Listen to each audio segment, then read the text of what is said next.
Baik, assalamualaikum warahmatullahi wabarakatuh. Sahabat zakat, bertemu lagi bersama kami di Podjis, podcast yang membahas zakat, infak, dan sodakoh. Baik Pak Amil, jadi ada yang nanya lagi nih barusan. Kita itu lebih baiknya membayar zakat itu melalui lembaga atau perorangan gitu. Boleh dijawab Pak Amil? Terima kasih Pak Ahmad. Hari ini Pak Ahmad tampak cerah, tampak ganteng ya. Tampan maksudnya. Baik, assalamualaikum warahmatullahi wabarakatuh. Alhamdulillah, salatu wassalamu ala rasulillah wa ala alihi wa sahbihi wa mawalah, amma ba'd. Pertanyaannya adalah, lebih baik membayar zakat melalui lembaga atau perorangan? Seperti itu ya. Maka jawabannya adalah lebih baik membayar zakat melalui lembaga ya. Pun bayar zakat perorangan, jawaban boleh apa tidak? Jawabannya adalah boleh ya, tetap boleh. Tetapi kalau dilihat dari kemaslahatan dan kebermanfaatan yang lebih luas, maka membayar zakat melalui lembaga adalah pilihan pertama. Kenapa? Karena kalau kita ngelihat ya dari praktik pengelolaan zakat ya di zaman Nabi SAW, ini yang disampaikan oleh Monzer Kaf. Beliau salah satu pemikir ekonomi Islam ya.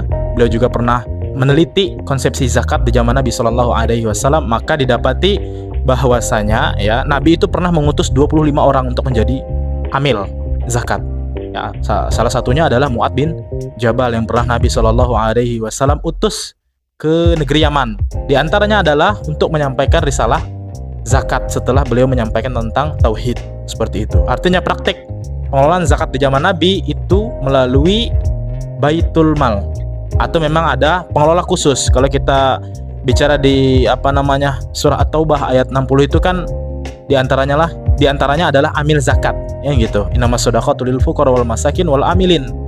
Tugasnya adalah mengurusi tentang zakat. Kemudian apabila kita melihat ke khulafa rasyidin ya kan, setelah Nabi wafat alaihi salatu wassalam, kemudian dilanjutkan oleh Abu Bakar, Umar, Utsman, dan Ali. Nah, itu pun juga dikelola dengan kelembagaan kalau di zaman kita sekarangnya. Kemudian di Bani Umayyah, Bani Abbasiyah, dan lain sebagainya ya, terutama di Bani Abbasiyah yang di situ ada Umar bin Abdul Aziz. Nah, beliau itu juga menerapkan yang demikian. Bahkan di zaman beliau itulah luar biasanya zakat menjadi instrumen ekonomi Islam yang mampu mengentaskan kemiskinan. Bayangkan di satu negara yang dikuasai oleh beliau itu tidak ada lagi orang yang mau menerima zakat. Bahkan kemanfaatannya itu bisa dirasakan oleh orang-orang kafir ya di negeri sebelah, di negara sebelah. Bahkan hewan-hewan pun merasakan juga manfaat dari pengelolaan zakat yang dikelola melalui lembaga atau Baitul Mal waktu itu. Kalau sekarang kan kita bisa samakan dengan lembaga zakat atau badan zakat seperti itu. Di Indonesia sendiri kita telah diberikan izin oleh pemerintah untuk mengelola itu. Kita bisa lihat dari buku ini. Di buku ini ada undang-undang tentang pengelolaan zakat nomor 23 tahun 2011. Di sini dijelaskan tentang pengelolaan zakat. Nah, kenapa dia harus dikelola di lembaga? Yaitu tadi, kalau kita mau ngelihat kemaslahatan dan kebermanfaatan yang lebih luas, maka pilihan yang tepat adalah membayar zakat melalui lembaga. Kemudian plusnya apa? Saya kasih contoh Pak Ahmad ya. Contoh, ketika kita sendiri bayar zakat ke mustahik, mengasihkan seperti itu, kita tidak bisa mengetahui apakah mustahik itu nantinya dia perkembangannya seperti apa. Apakah dia naik levelnya menjadi munfik atau naik menjadi muzaki? Kan kita tidak tahu, karena kita membagikan zakat atau memberikan zakat itu sesekali saja, tidak setiap hari, atau tidak ada monitoring seperti itu kan, kalau perorangan itu kan. Tetapi kalau kita membayar zakat melalui lembaga, maka teman-teman di lembaga zakat itu mereka punya standar.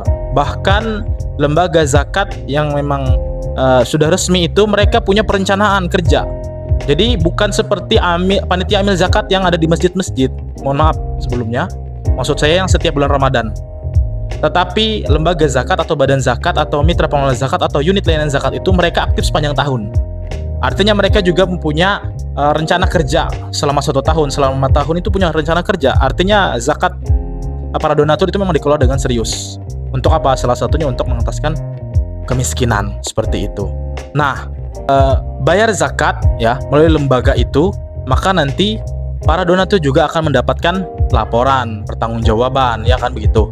Laporan keuangan, kemudian laporan kegiatan-kegiatan penyaluran dan lain sebagainya, itu kan mereka dapatkan juga. Itu diantara manfaat untuk donaturnya. Artinya dana zakat infak sedekah yang merkreditkan itu ya kita kelola dengan profesional, ada pelaporan dan lain sebagainya. Seperti itu Pak Ahmad. Dan ketika seseorang itu bayar zakat melalui lembaga, maka lembaga itu nantinya akan memberikan zakat kepada mustahik kan. Nah, itu tidak serta-merta diberikan begitu saja, tetapi nanti akan dilakukan survei kelayakan mustahik namanya.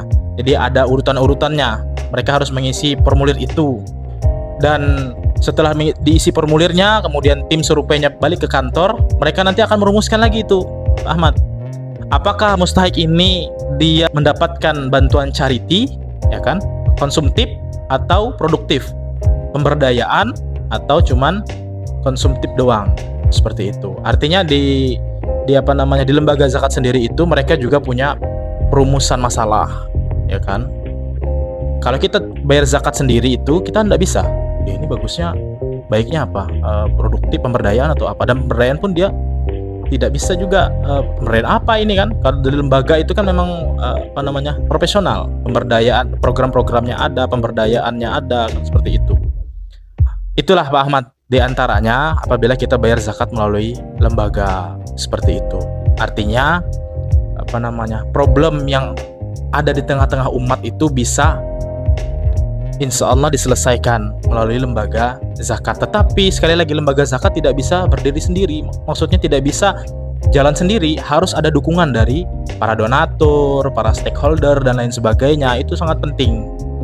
Oleh karenanya kesimpulannya adalah bayar zakat di lembaga itu pilihan yang utama dan tepat. Walaupun bayar zakat sendiri itu boleh. Seperti itu Pak Ahmad. Berarti untuk bayar zakat sendiri itu kita diperbolehkan Pak Amir? Boleh. Tetapi jika dilihat dari kemaslahatan atau kebermanfaatan yang lebih luas, baiknya kita bayar zakat melalui lembaga. Baik sahabat zakat, sudah terjawab pertanyaan dari Pak Amil ya. Mungkin sampai sini dulu video kita kali ini. Sampai bertemu di video-video selanjutnya.